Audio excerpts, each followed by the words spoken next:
Hello viewers, আপনারা আমাদের কাছ থেকে অনেকই প্রোডাক্ট নিয়ে থাকেন, তবে তার মধ্যে বেশ কিছুজন আমাদেরকে কল করে বলে এই প্রোডাক্টগুলো নিয়ে তো টাকাগুলো শুধুই নষ্ট হলো, ব্যবহার করতে পারলো না।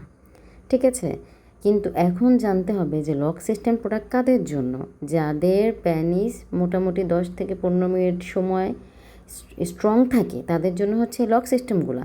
ঠিক আছে, এটা কারণ এটা সফট, এটা প্রেশার দিলে এটা ভেঙে যাবে। এটা হচ্ছে নিজে থেকে স্ট্রং হতে হবে, তারপর আপনারা ব্যবহার করতে পারবেন এটা পরে। ঠিক আছে, আর এটার অপোজিট যেটা বেল্ট সিস্টেম, এই যে এখন যেটা বেল্ট আইটেম, তো যাদের প্রবলেম বেশি তাদের জন্য এই বেল্ট আইটেমগুলো আমরা সাজেস্ট করি। বেল্ট আইটেমগুলোর ভিতরে ফাঁকা জায়গা থাকে, বিভিন্ন সাইজ আছে, 6 ইঞ্চি কি 7 ইঞ্চি কি 8 ইঞ্চি, এই ফাঁকা জায়গার মধ্যে দিয়ে আপনারা জাস্ট কোমরের সাইজ অনুযায়ী আপনি এটা পরে নেবেন।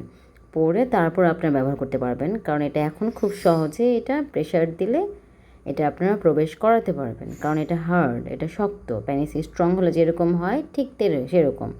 এখন যদি এটার ভিতরে ফাঁকা জায়গা দিয়ে আপনারা পরবেন, পরার পর যদি আপনার প্যানিস নরম হয়ে যায় বা একেবারে নিস্তেজ হয়ে যায়, সেক্ষেত্রেও কোনো প্রবলেম হবে না। এই জন্য আপনাদেরকে আমরা বারবার বলি, যাদের প্রবলেম বেশি, যাদের সমস্যা বেশি, যাদের অনেক ডায়াবেটিক্সের সমস্যা বা দীর্ঘদিন দেশের বাইরে ছিলেন, তাদের জন্য বেল্ট আইটেম। ঠিক আছে, বেল্ট আইটেমের উপর আর কোনো প্রোডাক্ট হয় না।